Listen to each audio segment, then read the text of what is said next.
Hace aproximadamente 2 años, en un mes de julio, a 9 compañeros y a mí nos tocó el turno de recibir adiestramiento en operaciones de combate en zonas selváticas.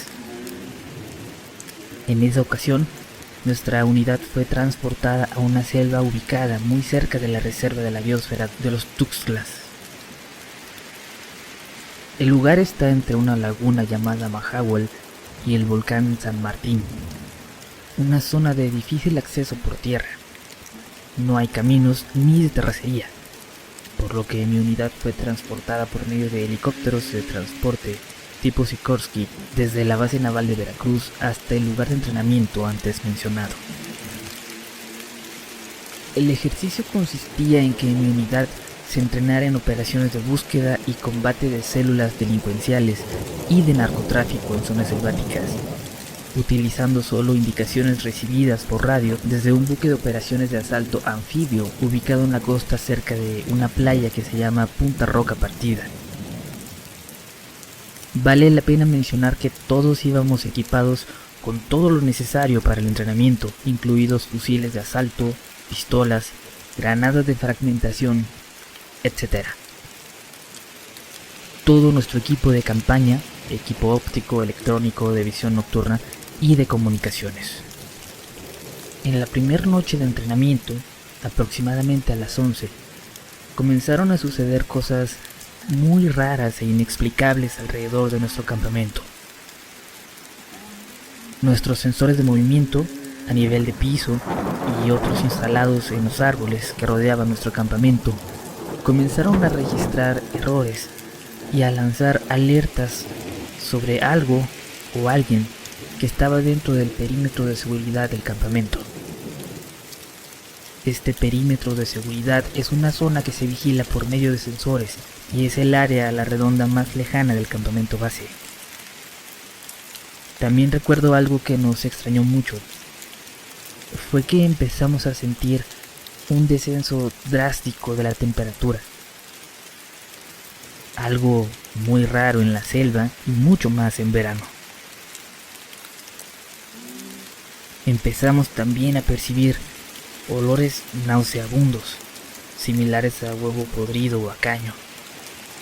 Y percibir estos olores nos causó extrañeza, ya que, según los mapas que poseíamos, no existían pantanos o lagunas cerca desde donde pudieran provenir gases pestilentes. La laguna Mahahual estaba como a 50 kilómetros de nuestro campamento, así que era casi imposible que gases de putrefacción provinieran desde allá. Transcurrió la noche y mis compañeros, los infantes de marina Sánchez y Hernández, eran los encargados de vigilar el campamento las 3 primeras horas, mientras los demás descansábamos. Sánchez se veía muy intranquilo. Continuamente alumbraba con la lámpara de su fusil los árboles, la maleza y el suelo que estaba a su alrededor, comentó el compañero Hernández. Era más o menos la 1 de la madrugada, cuando el infante de marina Sánchez vio que una sombra se acercaba a él. No sintió miedo, hasta que se percató de que ésta no tenía pies. Aunque tenía el fusil cargado y listo para ser usado, no intentó levantarlo contra eso que sus ojos estaban observando. Tenía el tamaño de una persona. No venía ni tan rápido ni tan lento, pero venía directo hacia mí, y lo hacía sin apoyarse en tierra, flotando. Venía flotando, contó el sorprendido marino Sánchez. Mencionó que unos 10 metros antes de que esta sombra llegara al punto donde se encontraba, vio como esta cosa saltó unos 5 o 6 metros hacia los árboles, para perderse en la oscuridad. Algo que evidentemente le sorprendió muchísimo y lo dejó desconcertado. Hernández estaba vigilando otra zona del campamento cuando de repente empezó a sentir que le arrojaban piedras y ramas desde los alrededores de la vegetación, creyendo que nosotros, sus compañeros, le estábamos jugando una broma, pero no era así. El miedo invadió al marino Hernández cuando de pronto sintió un golpe muy fuerte que lo derribó. Intentó levantarse, pero no pudo. Una fuerza lo mantuvo oprimido, sin poder levantarse de donde estaba. Quiso gritar. Sintió que lo hizo, pero al parecer ninguno de nosotros lo escuchamos. Ni siquiera Sánchez, que era el otro compañero que hacía guardia a esa hora. Él, Sánchez y todos los que estábamos en el campamento supimos que algo ocurría cuando escuchamos un fuerte golpe seguido de un disparo. La detonación nos despertó y todos nos levantamos con el fusil listo porque pensamos que criminales armados nos estaban emboscando. Lo único que escuchamos y que alcanzamos a ver fue el aletear de una sombra grande que se alejaba entre los árboles. Parecía un pájaro enorme, o eso nos pareció a todos. Llegamos al sector donde estaba Hernández para ayudarlo y vimos que todavía estaba en el suelo sin moverse, con una herida en la cara. Le preguntamos qué había sucedido y nos respondió que una sombra lo había atacado y paralizado. Nos dijo que con un gran esfuerzo pudo accionar su fusil para alertar a todos los demás y para que lo auxiliáramos. Llevamos al compañero Hernández a una tienda de campaña para que lo atendiera el infante de sanidad que nos acompañaba. Después del ataque a Hernández decidimos todos estar despiertos, por si se presentaba otro ataque similar y así poder responder la agresión de lo que fuera que haya atacado a nuestro compañero. Los sucesos paranormales apenas comenzaban. Decidimos tomar turnos para escudriñar todos los alrededores del campamento con gafas de visión nocturna. Vimos a 8 figuras humanoides, o al menos eso parecían, rodeando el campamento. Lo que me sorprendió fue que parecían estar ahí, de pie, mirando fijamente en nuestra dirección, con unos ojos negros, como si supieran que estábamos ahí. La visión nocturna, quiero aclarar, permite ver el medio ambiente aún en condiciones de escasa luz, como si fuera casi de día.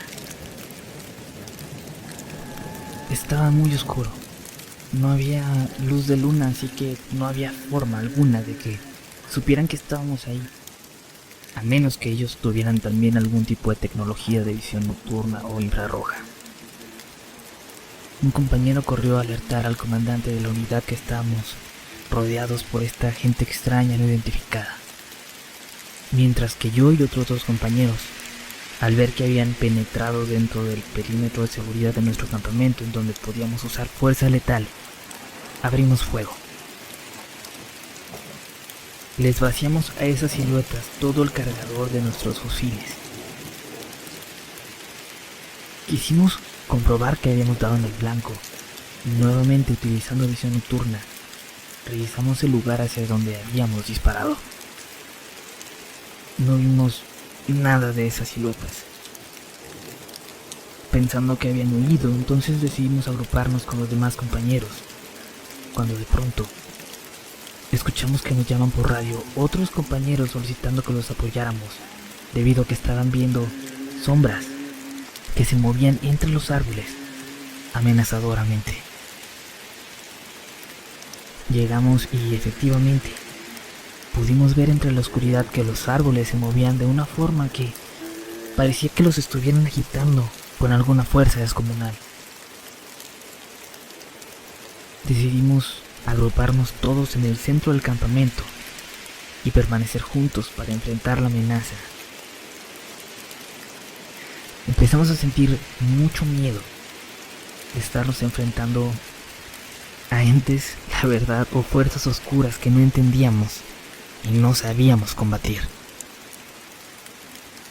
Las sombras que se movían entre los árboles comenzaron a lanzar chillidos espeluznantes.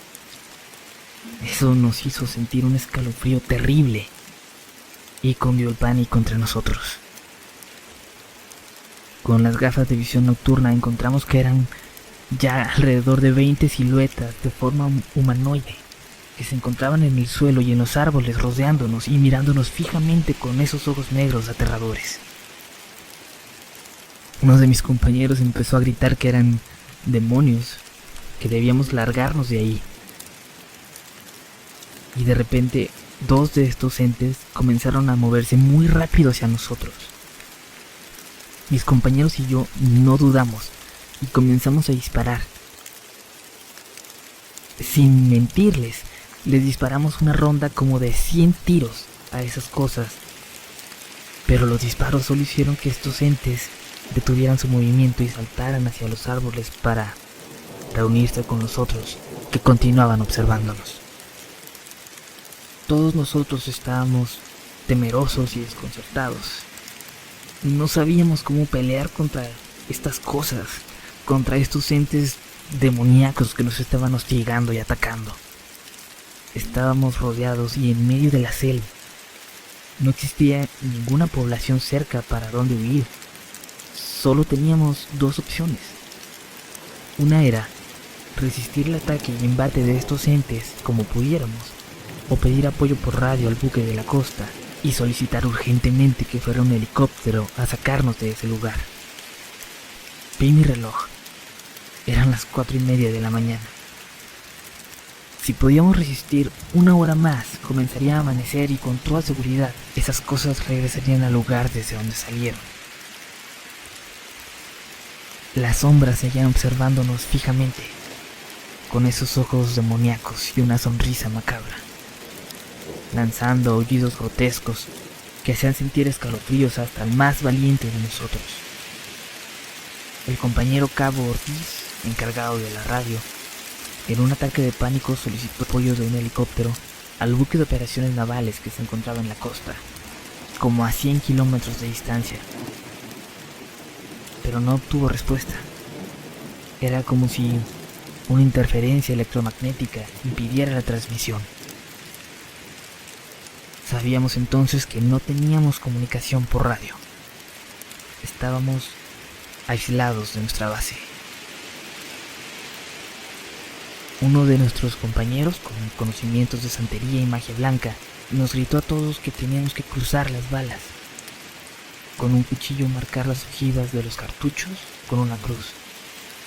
Y al momento de disparar, gritar lo más fuerte que pudiéramos que Dios estaba con nosotros y que no teníamos a demonio alguno.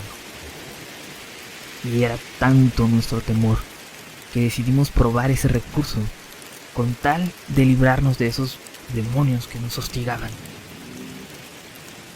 Procedimos apresuradamente a cruzar con nuestros cuchillos las balas de nuestras armas, insertarlas en nuestros cargadores y abastecerlas para disparar. Cuando todos teníamos ya nuestras armas listas, los cartuchos cruzados a la orden del oficial comandante de nuestra unidad, disparamos al mismo tiempo hacia los entes ubicados en los árboles. Al disparar gritábamos con todas nuestras fuerzas que Dios estaba con nosotros y que no teníamos a demonios, que se largaran de ahí. Cuando lo hicimos, se empezaron a mover con mucha fuerza las ramas de los árboles y toda la vegetación, como si un viento muy fuerte chocara contra ellas. Pudimos ver que esas cosas empezaron a saltar de copa en copa, alejándose de nosotros hasta que desaparecieron, y la noche recobró sus ruidos y calma naturales. Nuevamente las transmisiones de radio volvieron a funcionar, y por temor a que esas cosas volvieran, en lo que restaba de la noche, el oficial líder de la unidad le informó por radio al buque de operaciones que la zona no era segura, que habíamos sido atacados por entidades no identificadas y que solicitaba que un helicóptero se trasladara inmediatamente a nuestra posición para recogernos y llevarnos de regreso al buque de operaciones. Nuestra base contestó que un helicóptero iría a recogernos en cuanto amaneciera, ya que en la noche para un helicóptero y su tripulación era peligroso moverse por la zona. Todos mis compañeros y yo estábamos realmente perturbados física y mentalmente por el suceso paranormal al que nos habíamos enfrentado. Teníamos heridas leves, golpes, moretones, heridas en la piel. Nuestro uniforme presentaba rasgaduras y todos teníamos un fuerte dolor de cabeza. todavía no entiendo cómo se produjeron. El tiempo restante de la noche lo pasamos todos juntos con una tensión y una angustia tal que algunos de mis compañeros comenzaron a orar y a invocar la protección de Dios. En cuanto amaneció, nos alegramos de seguir vivos y procedimos a levantar todo nuestro campamento y salir casi corriendo de ese maldito lugar y llegar a un claro de la selva para poder encontrar al helicóptero que nos llevaría de regreso al buque de operaciones. Al llegar, reportamos lo sucedido en la bitácora de operaciones. Nuestro capitán revisó el reporte y nos comentó que no éramos los únicos que habíamos reportado estos sucesos paranormales en prácticas de entrenamiento en esa zona. Nos comentó que otros grupos de entrenamiento habían reportado ser atacados por brujas o nahuales y lo atribuyen a que en esa zona hay muchos grupos hechiceros que practican la magia negra y que utilizan estas técnicas oscuras para proteger territorios o dominios controlados por carteles de narcotraficantes y criminales que operan en esa zona de México. Este tipo de información nunca se da a conocer de manera pública. Se considera confidencial, pero existe en los archivos de la Marina y de otras instituciones armadas y de seguridad en México. Hasta la fecha sigo sin encontrar una explicación racional sobre estos sucesos aterradores que viví junto con mis compañeros.